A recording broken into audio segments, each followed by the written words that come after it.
Hi friends, இன்னைக்கு நம்ம ஏசாயா ஏசு கிறிஸ்துவின் முதலாம் வருகையை முன் அறிவிக்கிற பைபிள் ஸ்டடியை பார்க்க போறோம். இதோட பைபிள் ரெஃபரன்ஸ் ஏசாயா 1ஆம் அதிகாரத்திலேயோ 7 முதல் 11ஆம் அதிகாரத்திலேயோ 53ஆம் அதிகாரத்திலேயோ இருக்கு. கர்த்தர் ஏதேன் தோட்டத்தை உண்டாக்கினப்போ தோட்டத்தின் நடுவே ஜீவ விருட்சத்தையும் நன்மை தீமை அறியத்தக்க விருட்சத்தையும் பூமியிலிருந்து முளைக்க பண்ணி ஆதாம பார்த்து, நீ தோட்டத்தில் உள்ள எல்லா கனிகளையும் புசிக்கவே புசிக்கலாம், ஆனாலும் நன்மை தீமை அறியத்தக்க விருட்சத்தின் கனியை மட்டும் புசிக்க வேண்டாம், அதை நீ புசிக்கிற நாளிலே சாகவே சாவான்னு சொன்னார். ஆனா ஆதாமோ ஏவாளோ சாத்தானுடைய வஞ்சனையினால அந்த கனியை புசித்த உடனே கர்த்தர் சொன்ன மாதிரியே அவங்க 2 பேரும் ஆவிக்குரிய மரணத்தை சந்தித்தாங்க. அதனால தேவனுக்கும் மனிதனுக்கும் நடுவே இருந்த உறவுல பிளப்பு ஏற்பட்டது. தேவன் பரிசுத்தரானதால பாவியான மனிதனால தேவனோட ஐக்கியம் கொள்ள முடியாமற் போயிட்டு, அப்போ தேவன் இந்த பிள்ளையை சரி செய்து தேவனுக்கும் மனிதனுக்கும் திரும்ப ஐக்கியத்தை ஏற்படுத்துறதுக்காக அதே ஏதேன் தோட்டத்திலேயே ஏவாளன் சந்ததியிலிருந்து ஒரு ரட்சகரை எழும்ப பண்ணுவார். அந்த ரட்சகர் சாத்தானின் தலையை நசுக்குவார்னு அவங்களோட வாக்குத்தத்தம் பண்ணினார். ஏசாயா தீர்க்க தரிசன புத்தகத்திலேயோ மேசியாவின் பிறப்பை குறித்து தீர்க்க தரிசனங்கள் கொடுக்கப்பட்டிருக்கு. இதோ ஒரு கன்னிகை கர்ப்பவதியாகி ஒரு குமாரனை பெறுவாள், அவருக்கு இம்மானுவேல் என்று பெயரிடுவாள். இருளில் நடக்கிற ஜனங்கள் பெரிய வெளிச்சத்தை கண்டார்கள், மரண இருளன் தேசத்தில் குடியிருக்கிறவர்கள் மேல் வெளிச்சம் பிரகாசித்தது. நமக்கு ஒரு பாலகன் பிறந்தார், நமக்கு ஒரு குமாரன் கொடுக்கப்பட்டார், கர்த்தத்துவம் அவர் தோளின் மேல் இருக்கும். அவர் நாமம் அதிசயமானவர், ஆலோசனை கர்த்தா, வல்லமையுள்ள தேவன், நித்திய பிதா, சமாதான பிரபு எனப்படும். தாவீதின் சிங்காசனத்தையும் அவனுடைய ராஜ்யத்தையும் அவர் திடப்படுத்தி அதை இது முதற்கொண்டு என்றென்றைக்கும் நியாயத்திலும் நீதியினாலும் நிலைப்படுத்தும்படிக்கு அவருடைய கர்த்தத்துவத்தின் பெருக்கத்துக்கும் அதன் சமாதானத்துக்கும் முடிவில்லை. கர்த்தருடைய ஆவியானவர் அவர் மேல தங்கியிருப்பார். கர்த்தருக்கு பயப்படுதல் அவருக்கு உகந்த வாசனையா இருக்கும். அவர் தமது கண் கண்டபடி நியாயம் தீர்க்காமலும் தமது காது கேட்டபடி தீர்ப்பு செய்யாமலும் நீதியின்படி ஏழைகளை நியாயம் விசாரித்து யதார்த்தத்தின்படி பூமியில் உள்ள சிறுமியானவர்களுக்கு தீர்ப்பு செய்வார். நீதி அவருக்கு அரைக்கட்டும், சத்தியம் அவருக்கு இடைக்கட்சியுமா இருக்கும்னு மேசியாவின் பிறப்பையும் அவருடைய ஆளுகையும் குறித்த தீர்க்க தரிசனங்கள் ஏசாயா புத்தகத்துல இடம்பெற்றிருக்கு. ஏசாயா 53ஆம் அதிகாரத்துல மேசியாவின் சிலுவை மரணம் தீர்க்க தரிசனமா சொல்லப்பட்டிருக்கு. ஒரு ஆத்மாவுக்கு பாவ நிவர்த்தி செய்கிறது ரத்தமே, ரத்தம் சிந்துதல் இல்லாமல் மன்னிப்பு உண்டாகாதுன்னு எபிரேயர் 9:22 வாசிக்கிறோம். வேதாகமத்துல முதல்ல பலி கொடுத்தவர் தேவன் தான். ஆதாம் ஏவாள் பாவம் செய்த உடனே தேவனாகிய கர்த்தர் ஒரு விலங்கை பலியிட்டு அதன் தோலினால உடைகளை உண்டாக்கி ஆதாம் ஏவாளுக்கு உடுத்தினார். அதே மாதிரி கர்த்தர் மோசேக்கு கொடுத்த நியாயப்பிரமாணத்திலையும் மனிதன் செய்த பாவத்துக்கு பதிலா விலங்குகளை பலியிட சொன்னார்.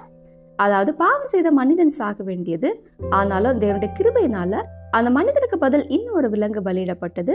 விலங்குகள் சிந்தின ரத்தம் ஒரு தற்காலிகமான பாவ நிவர்த்தி மட்டும்தான் அல்லாமலும் காளை, வெள்ளாட்டுக்கடா இவைகளுடைய ரத்தம் பாவங்களை நிவர்த்தி செய்ய மாட்டாதுன்னு எபிரேயர் 10:4 வாசிக்கிறோம்.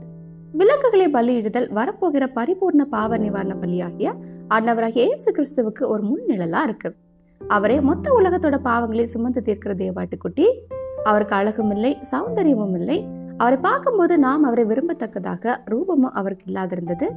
அவர் அசட்டை பண்ணப்பட்டவரும் மனுஷரால புறக்கணிக்கப்பட்டவரும் துக்கம் நிறைந்தவரும் பாட அனுபவிக்கிறவருமா இருந்தார். மெய்யாகவே அவர் நம்முடைய பாடுகளை ஏற்றுக்கொண்டு நம்முடைய துக்கங்களை சுமந்தார். நம்முடைய மீறுதல்கள் நிமித்தம் அவர் காயப்பட்டு நம்முடைய அக்கிரமங்களின் நிமித்தம் அவர் நொறுக்கப்பட்டார். நமக்கு சமாதானத்தை உண்டு பண்ணும் ஆக்கினை அவர் மேல் வந்தது. அவருடைய தழும்புகளால நம்ம குணமாகிறோம். நம்ம எல்லாரும் ஆடுகளை போல வழி தப்பி திரிந்து அவன் தன் வழியிலே போனோம். கர்த்தரோ நம்ம எல்லாரோட அக்கிரமத்தையும் அவர் மேல விழ பண்ணினார்.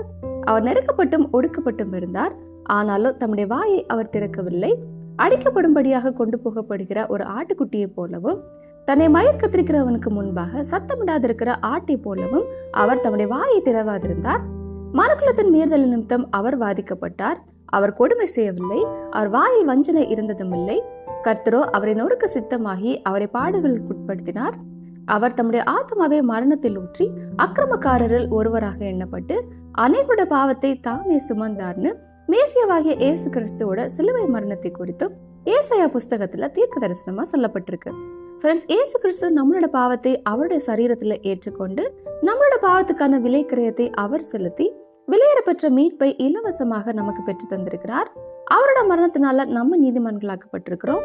இயேசு கிறிஸ்துவின் விலையேறப்பெற்ற ரத்தமே மனிதனுக்கும் தேவனுக்கும் நடுவே இணைப்பை உண்டாக்குகிற பாலமா இருக்கிறது. ஃப்ரெண்ட்ஸ், இந்த உலகத்துல வாழ்கிற எல்லா மனிதர்களுமே பாவிகள் தான். நம்ம எல்லாருமே பாவம் செய்து தேவ மகிமையற்றவர்களானோம்னு ரோமர் 3:23 வாசிக்கிறோம். ஆனா ஒரு மனிதன் அவருடைய பாவத்தை விட்டு மனம் திரும்பி இயேசு கிறிஸ்து கிட்ட அவருடைய வாழ்க்கையை ஒப்பு கொடுக்கும் போது அவனோட பாவங்கள் சிவேரென்றிருந்தாலும் கூட உறைந்த மலையை போல அவர் வெண்மையாக்குகிறார். அவைகள் இரத்தாம்பர சிவப்பா இருந்தாலும் பஞ்சை போல மாறுகிறது. அப்போ பாவத்தினால செத்து போன அவனுடைய ஆவி மீண்டும் உயிர்ப்பிக்கப்படுகிறது. கர்த்தர் அவனுக்கு நித்திய ஜீவனையும் கொடுக்கிறார். ஒவ்வொரு மனிதர்களுக்கும் அவங்க இந்த உலகத்துல வாழ்ற கடைசி நொடி வரைக்கும் அவங்களுக்கு இயேசு கிறிஸ்து மூலமா தேவனோட ஒப்புரவாகிறதுக்கு சந்தர்ப்பம் இருக்கு. தேவன் ஒவ்வொரு மனிதனுக்கும் அவனோட வாழ்நாள்ல அவரோட ஒப்புரவாகிறதுக்கு நிறைய சந்தர்ப்பங்களை கொடுக்கிறார். ஃப்ரெண்ட்ஸ், நீங்க ஒருவேளை இன்னைக்கு உங்களோட பாவத்தை விட்டு மனம் திரும்பாம பாவ வழிகளிலேயே சிக்கிக்கிட்டு இருக்கீங்களா? ஃப்ரெண்ட்ஸ், இன்னைக்கு நீங்க உங்களோட பாவ வழிகளை விட்டு திரும்பி ஆண்டவராக இயேசு கிறிஸ்து மூலமாக தேவனோட ஒப்புரவாகி இலவசமா அவரோட மீட்பை பெற்றுக்கொள்ளுங்கள். இன்றைக்கு ரட்சணிய நாள். ஓகே ஃப்ரெண்ட்ஸ், மீண்டும் அடுத்த பைபிள் ஸ்டோரியில சந்திக்கலாம். Bye friends.